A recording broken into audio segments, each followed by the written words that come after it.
You were at Flying Goose for 9 years. 9 years. Yeah. Yeah. All in. Yeah. From server. Oh, well, yeah. For no. 12 years total. Wow. From dishwasher.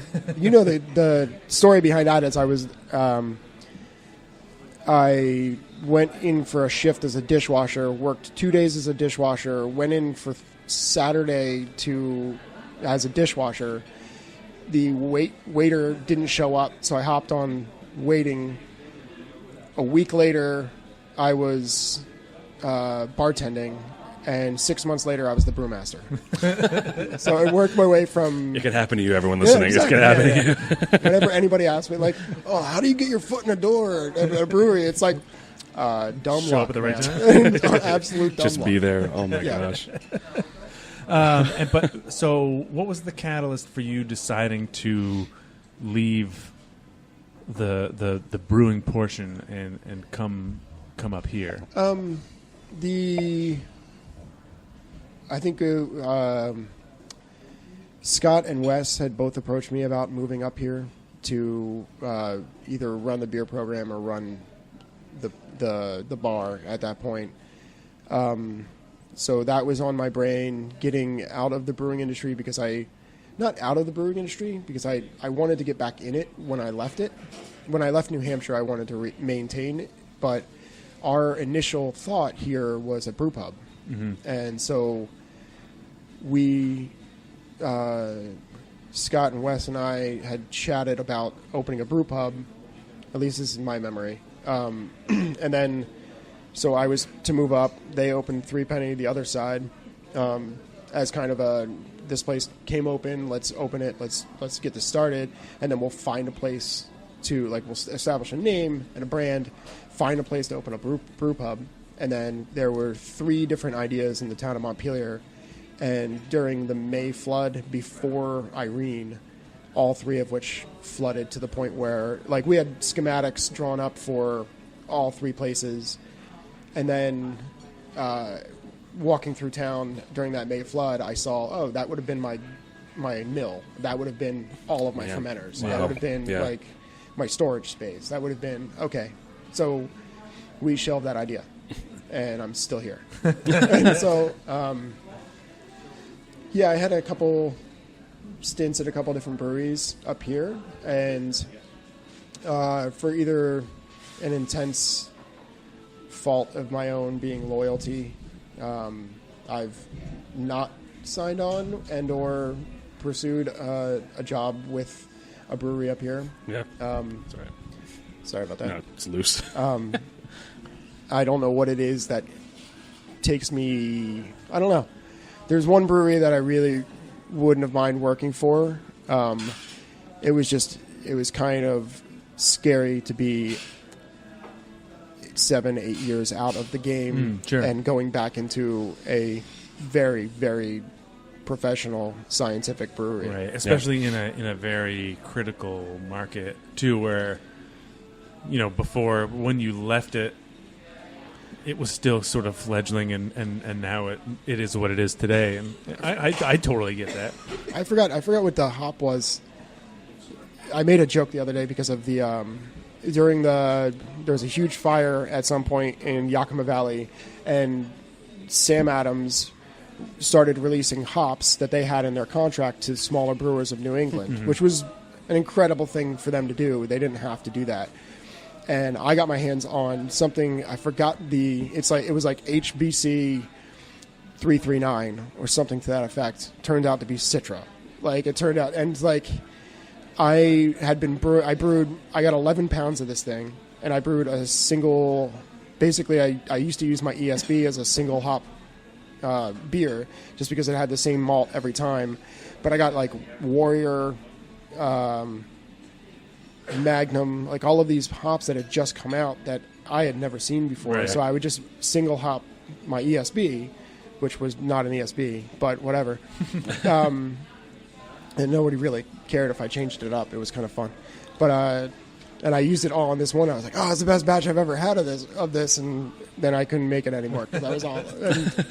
I was like, oh, you got any more of that HBC stuff? Yeah. It's such a Now weird it's thing to for think everything. of. Yeah, it's such a weird thing to think of now. Is like, what's the new hop now that like maybe like 10 years down the line we'll be talking the same conversation of like, oh yeah, it's like whatever the hop name is. It's because there's clearly more hop varieties now than there ever were because of the shortage, and then the contracts you need to get those. You might end up getting less hops because you can't forecast that far out or even buy that. But just the random hops that we'd be talking about years from now that will be in regular IPAs. It's crazy. Yeah, it's like the lupulin powder that they're doing now is 5 years ago would have been you're crazy talk. Yeah, exactly. Yeah. So here we are. We're sitting currently in the expanded portion of Three Penny, which when did you guys blow this out? I think 4 years ago. 4 years ago, Yeah. So expanding the bar, which literally is almost only the bar, and a tiny backroom kitchen into full kitchen and a full dining area. Absolutely gorgeous. But what's the journey been like for you? How has it seemed to you to have navigated, having been here since the inception, watching the swell of the craft beer market, but still maintaining your place here as a landmark, I suppose, for craft beer without going too far in any sort of direction? I think it's I have a major advantage here just because I have so many friends in the brewing industry. Mm-hmm. So I have a major advantage of people who release things think of me first. And that is a disadvantage of someone who's going to open a beer bar in Ludlow or something that's kind of out of market, because you only make so much, and you only will have so much. Right. And so, for instance, we have Ghoul Ship on tap right now. Right. It hasn't even been released at the brewery, and that took 2 phone calls, which it was all the hard work of Ben Kinney from Allagash, but I was the victor of that spoil. Mm-hmm. But the overwhelming aspect of there are so many different places to get good beer now. We have to do something that they don't. And the thing that we do is educate our staff not better than, but hopefully better than everyone else. And I mean, what it comes down to is experience. And if you go into a place and you have a bad experience, you're not going to go back. They could have the best food in the world. Absolutely. Right. Yeah. Totally. Absolutely. And so the beer has kind of taken a secondary focus. We used to be the only place you can go get Hill Farmstead, the only place you can go get this Schneider Weiss, the only place you can go get Upper Pass when they first came out. And not the only place, you know what I mean. But that you can get those anywhere now. And I'm way more highly selective of the beers that I bring in, just because I can be, to be totally honest. Yeah, and I was gonna say because you make it sound easy to just call Rob Todd and say, "Give me all your Ghoul Ship," but also at the same time you're trying to curate this list that will welcome everybody in, but also educate them on certain styles. So how has it been trying to not just educate your staff, but what's the crowd been like? What are they going for? Is it easy for you to convert them into a craft beer fan if they're not? How's that? I got two parts of that. One is there is a very good reason why I always have a couple beers that are under $5. We are still a blue collar town, and we still have to cater to the blue collar worker who comes through the door and wants $5 7% alcohol IPA. Mm-hmm. And so I search out the best one I can find, and so there's a good reason why I will. It's it's the brew pub mentality. I'll always have a Pilsner pale ale, IPA, porter, stout, and go from there. And Allagash White. Allagash White is for that. Do you have anything like Blue Moon? I guess I'm better, and it's $4.50 a pint. Yeah, that's such a solid. Yeah, that's a good choice. Oh, but man. in the other vein, I can count on more than fingers and toes the amount of times that I remember back in the day when so and so would come in, and we had to introduce them to what a brown ale was. And then they started drinking brown ales. And then you overhear these two guys talking, or like from back in the day, they were Budweiser drinkers. And now they're discussing the complexities of this Flemish sour that I just put in their hands. God. And it's like, awesome. It's great. You're molding minds. Yeah, like you're a teacher, like the best teacher. We're just getting, gotta get you drunk too. But, right, yeah. But buy one more pint, please. It's also like the discerning nature of the clientele on different hop varieties now. The like mosaic hops to me are the most polarizing hop that I've found recently, just because it's a love it or hate it hop. Yeah, I personally can't stand it, but there are so many of my customers who are asking for, like, do you have anything with mosaic hops? Like we have people that are coming in and are like, I'm looking for something that has Azaka in it. Can you imagine? So I was going to say, I was going to ask, like, what do you feel a burden now that you are educating with the list that you have to then field those kind of questions? Because then it's like, wait, no, this is my bar. Like I can, Right. this is the beers I like, but you're also trying to like also keep them coming back, but also re-educate or educate them on new hops, new things. Like, it's that weird question asking. Do you feel some sort of weight of like you're now molding everyone, like re-educating people about the stuff? It's more of a challenge to me, and it's also more. Challenge is way better. Yeah. It's more cool because like the next time I'll remember that, and then the next time that they're in, I'll be like, hey, and without them ordering, give them a sample and be like, hey, remember the other day when you were talking about Mosaic or Azaka or something like that? Well, this is a hop that mimics it, and they're using this hop, and this hop, and I think you're gonna like this. And, like we just had a guy whose girlfriend was doing this summer here. His name was Rudy. He was from Ireland. And the Irish only came in the last night. It was kind of amazing. He was singing songs and such. But he loved American double IPAs. So we educated him all summer. That's awesome. All summer I kept bringing in double IPAs, and we're like, what about this one? What about that one? And then he kept asking, like, why do I like this one? Why do I like that one? It's like, I've totally ruined you because now you're going to go back to Ireland. And I don't know what the craft scene is like there. It's getting there, but it's not there.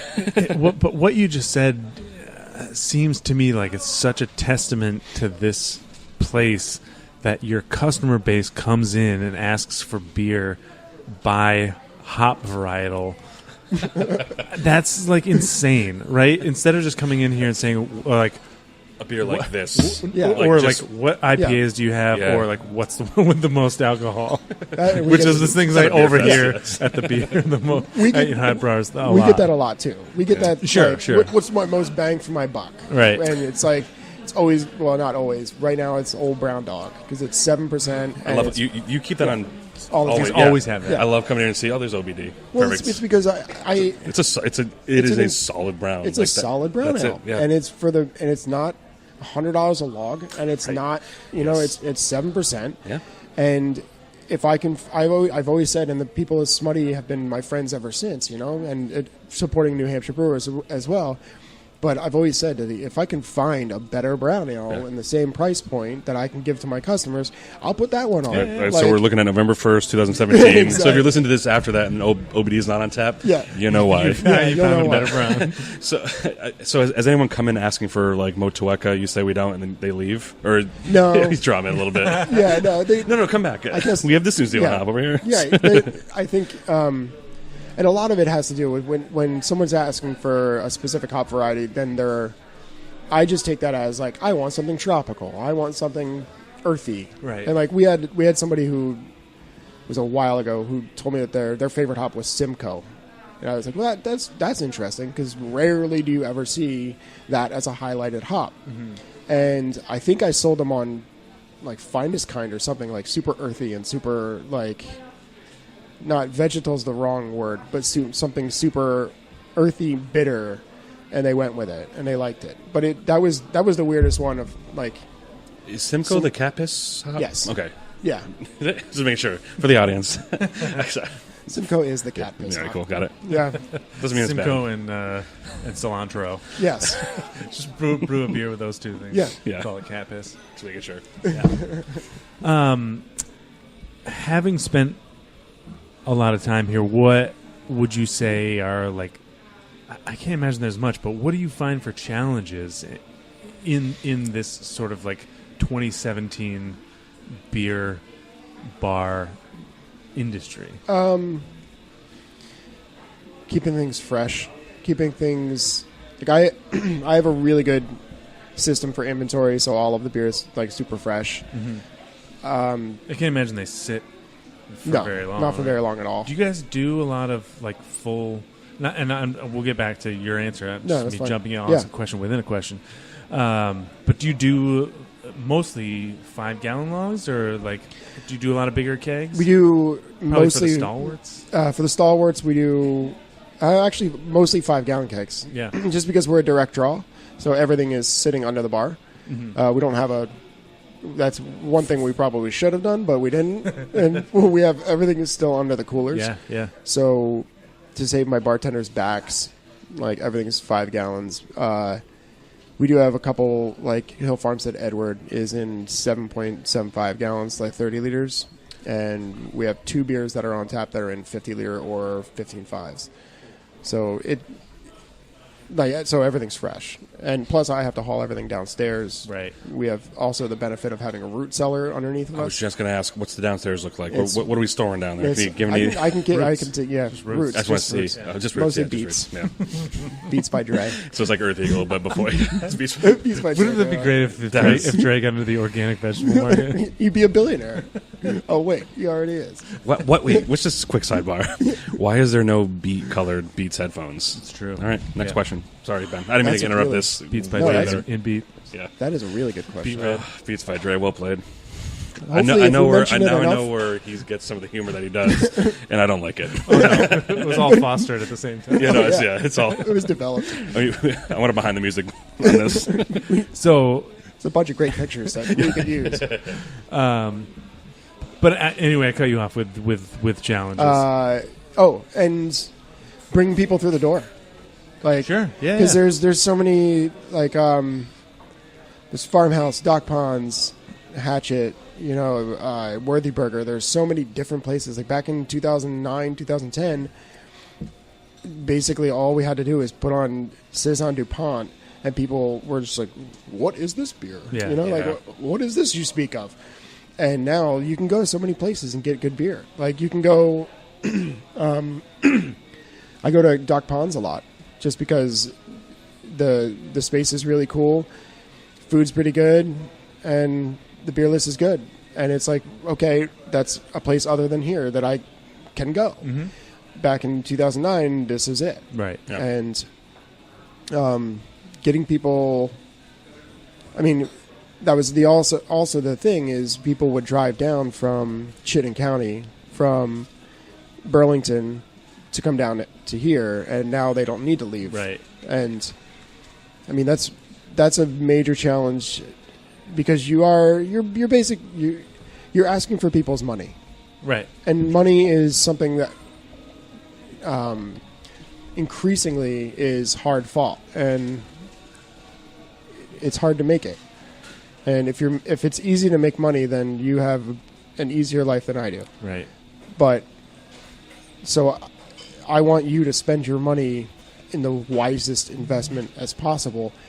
And that's why I'm religious about cleaning the lines. That's why I rotate the stock. I want you to have the best beer possible. And because I know what a good beer can do. Right. Like, Absolutely. And I will always say, like, whenever anyone says, like, what's the best beer you've ever had? I can tell you when the best beer I ever had was, but it's all situational. Yeah. And the experience is what's going to make you remember that beer. Totally. And Yes. like, the best beer I ever had was when I went over for Zach's wedding. I knew that. Yeah, it was a Pilsner.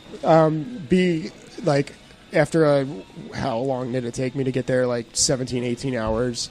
And then I get off the plane, and the first thing I do is go into the back of this bus in Slovakia, and Zach, one of our best friends, like, hands me this tall boy Pilsner and lets me know that we're on his bachelor party all of a sudden.